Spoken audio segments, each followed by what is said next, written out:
தங்களுக்கு பாதுகாப்பு வழங்க வேண்டும் என உள்ளூர் சுற்றுலா வாகன ஓட்டுநர்கள் நீலகிரி மாவட்ட காவல் கண்காணிப்பாளரிடம் மனு அளித்தனர். நீலகிரி மாவட்ட சுற்றுலா வாகன ஓட்டுநர்கள் மற்றும் உரிமையாளர்கள் சங்கம் சார்பில் மாவட்ட ஆட்சியர் மற்றும் மாவட்ட காவல் கண்காணிப்பாளருக்கு மனு ஒன்று அளிக்கப்பட்டது. அந்த மனுவில் கோவையில் இயங்கி வரும் கால் டாக்ஸி நிறுவனங்கள் கார்கள் மூலம் நீலகிரி மாவட்டத்திற்கு சுற்றுலா பயணிகளை அழைத்து வருவதால் உள்ளூர் வாகன ஓட்டுநர்களான தங்களுக்கு வாழ்வாதாரம் பாதிக்கப்படுவதாகவும், நீலகிரியிலிருந்து செல்லும் சுற்றுலா வாகனங்களிலிருந்து சுற்றுலா பயணிகள் வலுக்கட்டாயமாக வாகனத்திலிருந்து கீழே இறக்கிவிட வேண்டும் என அடாவடி நடவடிக்கையில் ஈடுபட்டு வருவதாகவும் மனுவில் புகார் தெரிவிக்கப்பட்டுள்ளது.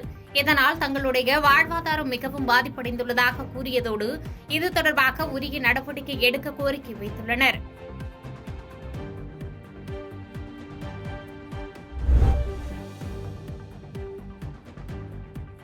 உதகையில் காற்றுடன் கூடிய சாரல் மழை பெய்து வருவதால் பொதுமக்களின் இயல்பு வாழ்க்கை பாதிப்படைந்தது.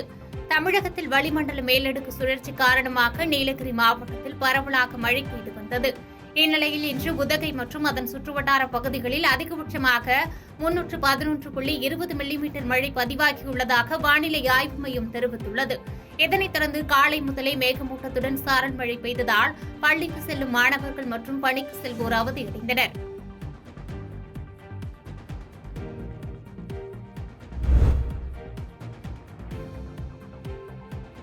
கள்ளக்குறிச்சியில் விஷசாராயத்தால் ஏற்பட்ட உயிரிழப்பை கண்டித்தும் இதனை தடுக்க தவறிய முதலமைச்சரை பதவி விலக கோரியும் தேமுதிக சார்பில் தமிழ்நாட்டின் பல்வேறு இடங்களில் கண்டன ஆர்ப்பாட்டம் நடைபெற்று வருகிறது.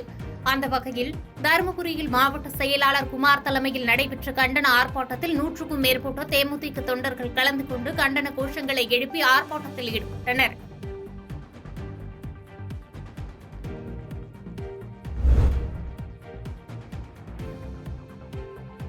இதேபோன்று நாமக்கல்லில் தெற்கு மாவட்ட தேமுதிக செயலாளர் ராமலிங்கம் தலைமையில் மாவட்ட ஆட்சியர் அலுவலகம் முன்பு நடைபெற்ற கண்டன ஆர்ப்பாட்டத்தில் தெற்கு மாவட்ட பகுதியைச் சேர்ந்த ஏராளமான தேமுதிகவினர் பங்கேற்று கண்டன முழக்கங்களை எழுப்பினர்.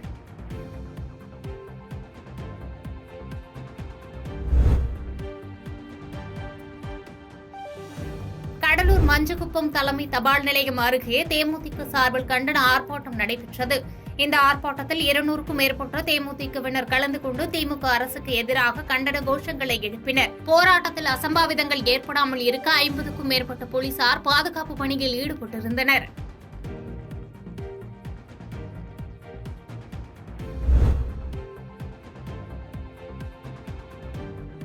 மதுரையில் அரசு பள்ளி மாணவ மாணவிகளுக்கு நோட்டு புத்தகம் வழங்கும் விழாவில் தன்னார்வலர் மாணவர்களுக்கு விழிப்புணர்வு ஏற்படுத்தினார். மதுரை மாவட்டம் திருப்பரங்குன்றம் தாலுகா சோளங்குருணி கிராமத்தில் பள்ளி மாணவர்களுக்கு நோட்டு புத்தகம் வழங்கும் விழா நடைபெற்றது. இவ்விழாவில் கோலங்குருணி சமூக ஆர்வலர் ரவிச்சந்திரன் பள்ளியில் பயிலும் 190 மாணவர்களுக்கு நோட்டு புத்தகம் மற்றும் பள்ளிக்கு ரேடியோ உபகரணங்கள் வழங்க ரூபாய் 45,000 மதிப்பில் பொருட்கள் வழங்கினார். பின்னர் நிகழ்வில் பேசிய சமூக ஆர்வலர் ரவிச்சந்திரன், குடிப்பழக்கம் வீட்டுக்கும் கேடு நாட்டுக்கும் கேடு என பெற்றோருக்கு அறிவுரை கூறுங்கள் என மாணவர்களுக்கு அறிவுரைகளை வழங்கினார்.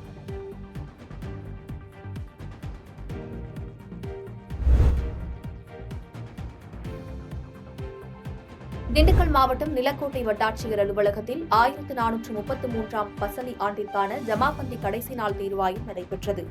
திண்டுக்கல் மாவட்டம் நிலக்கோட்டை வட்டாட்சியர் அலுவலகத்தில் 1433 பசலி ஆண்டிற்கான வருவாய் தீர்வாயம் 7 நாட்கள் நடைபெற்றது.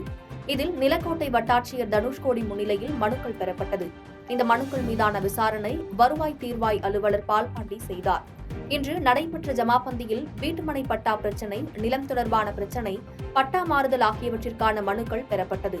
அப்போது அங்கு வந்த பிறமலை கள்ளார் கூட்டமைப்பை சேர்ந்தவர்கள் காட்டுவாசி வேடமணிந்து வந்து மனு கொடுத்த நிகழ்வு பரபரப்பை ஏற்படுத்தியது.